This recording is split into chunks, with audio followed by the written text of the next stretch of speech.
Ça nous a appris à avoir confiance en soi, un minimum, à pouvoir dire nos qualités, nos talents, puis à apprendre aussi sur nos camarades, savoir ce qu'ils pensaient de nous.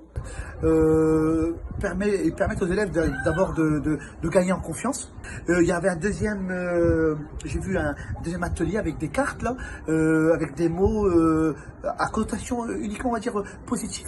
Hein, comme des cartes sur la bienveillance, sur la coopérativité, etc.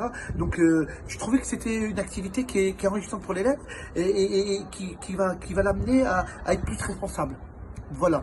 Donc bon, c'est très bien, c'est un jeu qui fait du bien. J'ai l'impression que les élèves ressortent de cette séance apaisés, contents, et puis avec plein de pistes pour progresser sur la suite. Petit à petit, il y a des choses qui se sont passées, et notamment un jeune qui n'a absolument pas parlé quasiment 2 ou 3 mots à chaque fois dans les défis, a fait la meilleure conclusion du jeu possible. Donc pour moi, c'est vraiment une source de réussite. Puis on a tous pu participer, le but étant de soit on perdait tous ensemble, soit on gagnait tous ensemble.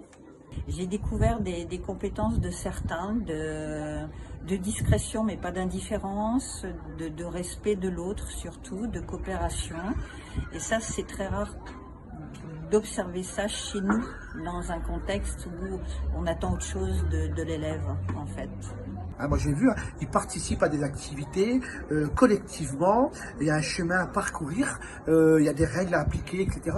Et ils adhèrent totalement à cette idée-là. Une belle énergie au sein du groupe d'élèves. Chacun finalement collabore, apporte chacun sa petite chose, sa petite pierre à l'édifice. Les élèves adorent les petits défis et les petites activités qui sont proposées. Ils apprennent à se découvrir mutuellement les uns les autres. Ils sont contents qu'on puisse leur donner toutes ces qualités. On a passé un bon moment parce qu'on a pu choisir nos équipes. Les professeurs ont participé comme des personnes comme nous.